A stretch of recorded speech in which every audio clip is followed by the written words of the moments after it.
Assalamualaikum dan selamat sejahtera. Dalam video ini kami akan menerangkan serba sedikit mengenai polimer dan menunjukkan cara-cara membuat produk menggunakan bahan polimer yang terdapat di sekitar kawasan rumah.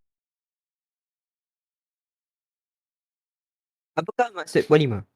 Polimer ialah molekul besar berbentuk rantai yang terdiri daripada gabungan unit molekul kecil yang dikenali sebagai monomer.